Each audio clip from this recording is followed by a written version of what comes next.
wabarakatuh. Perkenalkan kami dari Rose Group Perkembangan Peserta Didik. Di sini kami akan menjelaskan peran guru dan orang tua dalam pengembangan nilai moral dan sikap peserta didik di tingkat SLTP dan SLTA. Nama saya Hesti Andriani, NIM E1B019063. Assalamualaikum warahmatullahi wabarakatuh. Perkenalkan, nama saya Fitriani A, NIM E1B01190058. Bismillahirrahmanirrahim. Assalamualaikum warahmatullahi wabarakatuh. Perkenalkan, nama saya Intan Saputri, NIM E1B019076, Prodi PPKN semester 2B.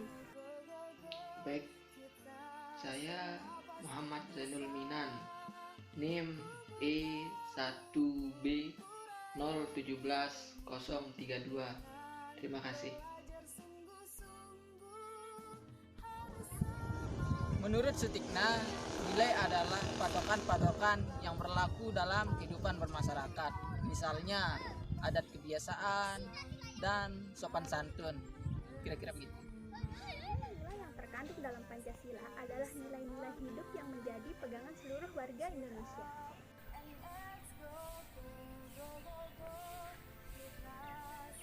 Jadi, nilai adalah ukuran baik buruk, benar salah, boleh dan tidak bolehnya suatu perilaku atau pernyataan yang ada di dalam kehidupan baik itu bermasyarakat maupun berkelompok. Apa sih itu moral? Menurut Purwadaminto, bahwa moral merupakan suatu ajaran tentang baik buruknya suatu tindakan atau perbuatan seseorang yang meliputi akhlak, tindakan, tingkah laku, perilaku, kewajiban, dan sebagainya. Wadi. Dalam kaitannya dengan nilai, moral merupakan alat sebagai kontrol dalam bersikap dan bertingkah laku sesuai dengan nilai-nilai hidup yang dimaksud. Lalu, apa itu sikap? Menurut Gerungan, sikap secara umum diartikan sebagai kesediaan bereaksi individu terhadap sesuatu. Sikap merupakan kesiapan untuk bereaksi terhadap suatu objek sebagai hasil penghayatan terhadap objek tertentu. Jadi, nilai itu harus dikenal terlebih dahulu, lalu dihayati dan didorong oleh moral. Nah, maka terbentuklah sebuah sikap tertentu dan perilaku yang sesuai dengan nilai-nilai yang dimaksud. Selamat pagi, Ibu Guru. Selamat pagi, Bapak. Seiring perkembangan zaman sekarang, tak menutup kemungkinan pengaruh teknologi itu sendiri mempengaruhi perkembangan nilai moral dan sikap peserta didik. Perkembangan teknologi itu sendiri membawa dampak positif maupun negatif bagi peserta didik. Baik itu negatif positifnya seperti meningkatkan nilai moral dan sikap peserta didik agar bisa menjadi lebih baik lagi, dan dampak negatifnya itu merugikan peserta didik itu sendiri. Nah, di sini contohnya dari dampak negatifnya itu, dia itu melakukan hal-hal yang dapat merugikan diri sendiri, bahkan lebih parahnya merugikan orang-orang di sekitarnya. Seakan-akan dia itu melakukan kegiatan di luar moral yang mereka pikir mereka itu benar, padahal itu sendiri bisa merugikan orang-orang lain. Nah, lalu bagaimana sih peran kita sebagai guru dan orang tua untuk meningkatkan atau mengembangkan pendidikan nilai moral dan sikap peserta didik di tengah-tengah perkembangan zaman sekarang ini? Lantas, apa saja sih peran guru khususnya pada tingkat SLTP ini? Yang pertama yaitu, kita sebagai pembimbing harus bisa menjadi model yang baik bagi para peserta didik. Sebab mengapa? Sebab para peserta didik, atau khususnya pada tingkat SLTP atau SMP ini, lebih cenderung mengikuti pola pandang atau cara berpikir orang-orang yang berada di sekitarnya yang belum tentu itu benar. Lantas dari itu, kita sebagai pembimbing harus bisa menanamkan nilai-nilai yang baik agar dapat terbentuk moral yang dapat diciptakan melalui tindakan atau sikap-sikap yang berdasarkan norma-norma atau aturan-aturan yang sudah ada. Apa yang kamu tanam akan kamu dapatkan, kamu yang akan memetik buahnya, kira-kira begitu. Nah, jadinya dari sejak kecil ini kita harus menanamkan hal-hal yang baik seperti kejujuran, disiplin ya. Di sekolah jangan sampai nakal, jangan sampai bolos ya. Peran kita sebagai orang tua untuk meningkatkan nilai dan moral peserta didik yaitu bisa dilakukan dengan membatasi atau memperhatikan lingkungan pergaulan peserta didik. Karena tidak menutup kemungkinan di era perkembangan zaman sekarang banyak sekali dampak-dampak yang mempengaruhi bagaimana perkembangan nilai dan moral peserta didik itu sendiri. Seperti yang kita ketahui, remaja di usia SLTP yaitu rentan atau labil, mudah terpengaruhi oleh lingkungan itu sendiri. Mereka mudah meniru apa yang ada di sekitar mereka.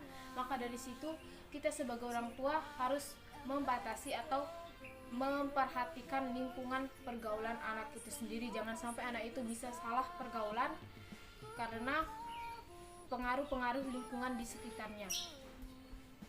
Peran guru terhadap peserta didik tingkat SMP atau MTS bisa juga disebut dengan SLTP sebagai pembimbing. Kita juga bisa menjadi motivator. Di era sekarang ini, guru perlu menyadarkannya dengan pembelajaran nilai-nilai Pancasila terlebih dahulu. Karena memang tujuan dari didirikannya bangsa adalah untuk mencerdaskan. Salah satunya mencerdaskan anak-anak tersebut yang kekurangan moral. Intinya, guru sangat berperan aktif dalam kondisi seperti ini.